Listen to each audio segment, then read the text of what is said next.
ಹೊಸ ವರ್ಷದ ರೆಸಲ್ಯೂಷನ್ಸ್ ಭಾಳಷ್ಟು ಮಾಡ್ಕೋತೀವಿ. ಅಂದರೆ ಹೊಸ ಹೊಸ ನಿರ್ಧಾರಗಳು ಹೀಗಿರಬೇಕು ನಾನು ಲೈಫಲ್ಲಿ, ಅಥವಾ ಬೆಳಗ್ಗೆ ಎದ್ದು ವಾಕ್ ಮಾಡಬೇಕು ಅಂತ ಒಂದು ರೆಸಲ್ಯೂಷನ್, ಅಥವಾ ಯೋಗ ಮಾಡಬೇಕು, ಧ್ಯಾನ ಮಾಡಬೇಕು, ಅಥವಾ ಇನ್ಯಾವುದೋ ಒಂದು ಮಧ್ಯಾಹ್ನ ಮಲಗಲ್ವೇನೋ, ಅಥವಾ ಕೆಲವರಿಗೆ ಚಟ ಇರುತ್ತೆ, ಅಥವಾ ರಾತ್ರಿ ಬೇಗ ಊಟ ಮಾಡುವಂಥದ್ದು, ಅಂದರೆ 7 ಗಂಟೆ ಒಳಗಡೆ ಡಿನ್ನರ್ ಮುಗಿಸುವಂಥದ್ದು. ಈ ಥರದ್ದು ಸುಮಾರು ರೆಸಲ್ಯೂಷನ್ಸ್ ಮಾಡ್ಕೋತೀವಿ ನಾವು ನಮ್ಮ ಹೆಲ್ತ್ಗೋಸ್ಕರ ಅಥವಾ ವೆಲ್ತ್ಗೋಸ್ಕರ. ನಾನು ದುಡಿಯೋದು ಎಷ್ಟು ಅವರ್ ದುಡಿಬೇಕು, ನಾನು ಯಾಕೆ ಸಾಕಾಗ್ತಿಲ್ವೇನೋ, ಈ ಥರದ್ದು ರೆಸಲ್ಯೂಷನ್ಸ್ ತುಂಬ ದಿನ ಬಾಳಲ್ಲ. ಅಂದರೆ ಯೂಶ್ವಲಿ ಏನಾಗ್ಬಿಡುತ್ತೆ, ಒಂದು ಜನವರಿಲಿ ಅಷ್ಟೇ ಎಂಡ್ ಆಗಿಬಿಡುತ್ತೆ ಆ ರೆಸಲ್ಯೂಷನ್ಸ್ ಎಲ್ಲ. ನೀವು ಯಾಕೆ ಅದು ಹಾಳಾಗತ್ತೆ ಅಂದರೆ ನ್ಯೂ ಇಯರ್ ರೆಸಲ್ಯೂಷನ್ ಅಂದರೆ ನಿರ್ಧಾರಗಳು ಕನ್ಸಿಸ್ಟೆನ್ಸಿ ಇರಲ್ಲ, ಅಂದರೆ ನಿತ್ಯ ಅದನ್ನು ಮಾಡೋಕ್ಕಾಗಲ್ಲ. ಹಾಗಾಗಿ ನೀವು ದೊಡ್ಡದನ್ನು ಹಾಕೋಬೇಡಿ. ಅಂದರೆ ನಾನು 15 ದಿನ ಬೆಳಗ್ಗೆ 5 ಗಂಟೆಗೆ ಎದ್ದು ವಾಕ್ ಹೋಗ್ತೀನಿ ಅಂತ ಹಾಕ್ಕೊಳ್ಳಿ, ಅಥವಾ ಒಂದು ವಾರಕ್ಕೆ ಹಾಕ್ಕೊಳ್ಳಿ. ಇಡೀ ವರ್ಷ ಹೋಗ್ತೀನಿ ಅಂತ ಹಾಕ್ಕೊಂಡ್ರೆ ಹೋಗೋದೇ ಇಲ್ಲ.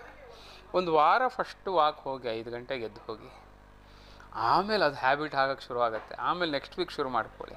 ಹಾಗೆಯೇ ಪ್ರತಿಯೊಂದನ್ನು ಕೂಡ, ಅಥವಾ ರಾತ್ರಿ ಬೇಗ ಊಟ ಮಾಡೋದಿರ್ಬೋದು, ಅಥವಾ ಹೊರಗಡೆ ನಾನು ತಿನ್ನೋದೇ ಇಲ್ಲ ಹೋಟ್ಲಲ್ಲಿ ಅಂತ ರೆಸಲ್ಯೂಷನ್ ಇರ್ಬೋದು. ಈ ಥರದ್ದನ್ನೆಲ್ಲ ಒಂದಷ್ಟು ಮಾಡಿಕೊಂಡಾಗ ನಿಮ್ಮ ರೆಸಲ್ಯೂಷನ್ಸ್ ಅಥವಾ ನೀವು ನಿರ್ಧಾರ ಮಾಡ್ಕೊಂಡಿದ್ದೀರಲ್ಲ ಹೊಸ ವರ್ಷದ್ದು, ಅವೆಲ್ಲ ಗಟ್ಟಿಯಾಗಿ ನಿಲ್ತವೆ.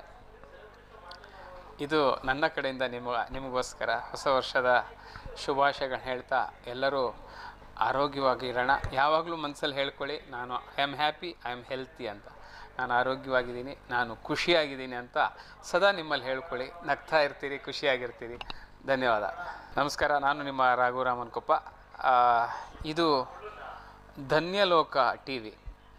ಈ ಟಿ ವಿಯವರು ಸಾಕಷ್ಟು ಕ್ಷೇತ್ರಗಳಲ್ಲಿ ಸಾಕಷ್ಟು ವಿಚಾರಗಳನ್ನು ಜನರಿಗೆ ಕೊಡ್ತಾ ಇದ್ದಾರೆ.